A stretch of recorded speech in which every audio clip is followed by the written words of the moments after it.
আপোনালোকে সকলোৱে জিঅ' টেগিঙত অংশগ্ৰহণ কৰক। যোৱা 19 তাৰিখে প্ৰধানমন্ত্ৰী আৱাস যোজনাৰ পঞ্চায়তে মিটিং কৰি একোখনকৈ অনুমোদন পত্ৰ আৰু চেক প্ৰদান কৰা হয়। কিছুমানৰ নাম আহিছিলে যিসকলে সেইসকলে পালে। এতিয়া আকৌ প্ৰশ্ন হ'ল যে কিছুমান গোটৰ বাইদেৱে কেনেকুৱা ধৰণৰ জিঅ' টেকিং বা কাক জিঅ' টেকিং কৰি আছে, কাক ফটো মাৰি আছে, কেনেকুৱা মানুহক ফটো মাৰি আছে।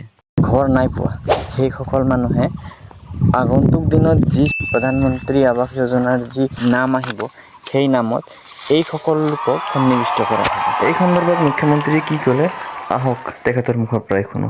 যিসকল লোকে আমাৰ পৰা অনুমোদন পত্ৰ ল'ব আহিব বা চৰকাৰৰ পৰা চেক পাব, তাৰ ভিতৰত যদি আপোনালোকে ভাবে যে কোনোবাই পাব নলগা লোকে এই ঘৰ পাইছে, পকা ঘৰ থকা লোকেও যদি আৰু এবাৰ ঘৰ লৈছে, আপোনালোকে অভিযোগ দিব পাৰি। আপোনাৰ ঘৰখনৰ ফটো লৈ আমি তাক আপলোড কৰিম আৰু যদি ঘৰ পোৱাৰ যোগ্য, অহাবাৰ ঘৰ পোৱাৰ তালিকাত আপোনালোকৰ নাম আমি সন্নিৱিষ্ট কৰিম। এইবাৰ জিঅ' টেগিঙৰ দায়িত্ব আমি জীৱিকা সখী বাইদেউসকলক দিছো।